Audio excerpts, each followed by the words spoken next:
जय जगन्नाथ हर हर महादेव। ଆପଣ ସମସ୍ତଙ୍କୁ ଓଡ଼ିଆ ନୂତନ ବର୍ଷର ଅନେକ ଶୁଭେଚ୍ଛା ଏବଂ ଶୁଭକାମନା। ପଣା ସଂକ୍ରାନ୍ତି ବା ଜଳ ସଂକ୍ରାନ୍ତି ଆଜିଠାରୁ ସୂର୍ଯ୍ୟଦେବ ଆମର ବିଷୁବ ରେଖାରେ ଅବସ୍ଥାନ କରନ୍ତି। ଆଜିଠାରୁ କୁହାଯାଏ ଗ୍ରୀଷ୍ମ ପ୍ରବାହ ତେଜ ବଢ଼ିବ ବା ଗ୍ରୀଷ୍ମ ପ୍ରବାହ ଜାରି ରହିବ। ତେଣୁକରି ଏହି ମାସଠାରୁ ଜଳ ଦାନ କରାଯାଏ। କେତେକ ସ୍ଥାନରେ ଜଳ ବଣ୍ଟନ କରାଯାଏ, ଜଳ ଛତ୍ର ଖୋଲାଯାଏ, ପଣା ଦିଆଯାଏ।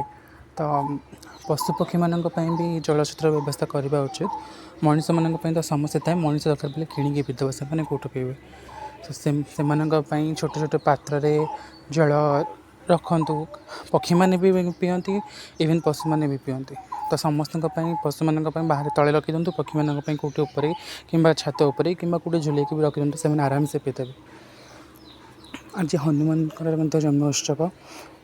ବଜରଙ୍ଗବଲି ସମସ୍ତଙ୍କର ଦୁଃଖ ଦୂର କରନ୍ତୁ, ସମସ୍ତଙ୍କୁ ତାଙ୍କ ଶୁଭ ନୟନରେ ଦୃଷ୍ଟିପାତ କରନ୍ତୁ। ଧନ୍ୟବାଦ। ଜୟ ମହାବୀର ବଜରଙ୍ଗବଲି କି ଜୟ। ପଣା ପିଇକି ଏନ୍ଜୟ କରନ୍ତୁ।